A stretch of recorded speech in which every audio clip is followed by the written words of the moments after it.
Hello बच्चों, let us see the question. The radius of a metal sphere at room temperature T is R, and the coefficient of linear expansion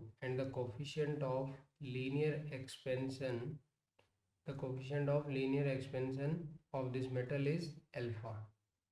This metal is alpha. The sphere is heated a little by a temperature delta T.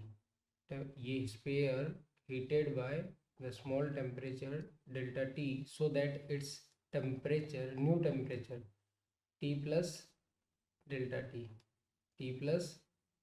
T, and the increase in the volume of sphere approximately. चलिए start करते हैं। कुछ important data आपने देख लिया कि आपको initial temperature दे रखा है room temperature T and the radius of the sphere is R when is heated at a little temperature delta T.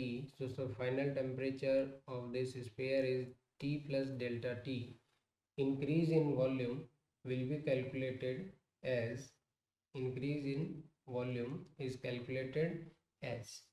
आइए स्टार्ट करते हैं सॉल्यूशन। सिंपल सी बात है भी कि यहाँ पर कॉन्सेप्ट क्या लग रहा है कि when temperature increases length also increases, volume also increases.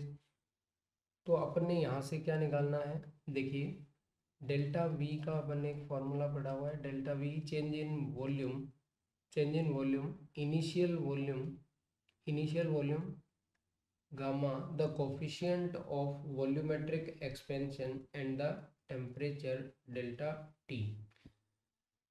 So calculate, but gamma is not given, but we know that gamma equals to 3 of alpha. Alpha is the linear expansion coefficient,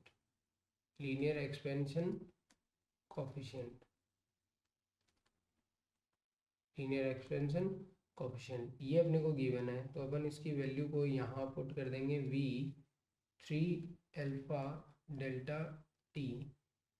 अब देखिए यहाँ से delta v बराबर 3 आ गया बाहर, v को v रख लीजिए, या v का वैल्यू रखना चाहें तो आप v का वैल्यू रख सकते हैं जब इसकी आपको रेडियस दे रखी है। तो स्फीयर का वॉल्यूम कितना होता है अभी 4/3 capital R cube into alpha.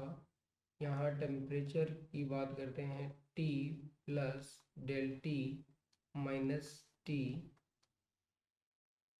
3 cancel by 3, and answer जब आप कैलकुलेट करके दोगे ये टी वाला टी से क्या हो गया, फिनिश हो गया। तो यहाँ आंसर क्या है 4 alpha capital R cube delta T. अब आप ये वाला आंसर ऑप्शन में देखिए कहाँ बैठ रहा है, फर्स्ट में नहीं है, सेकंड में नहीं है, the D is the correct option. So the final answer for this question is 4 alpha R cube delta T, increase in volume. This is increase in volume. Thank you, best of luck.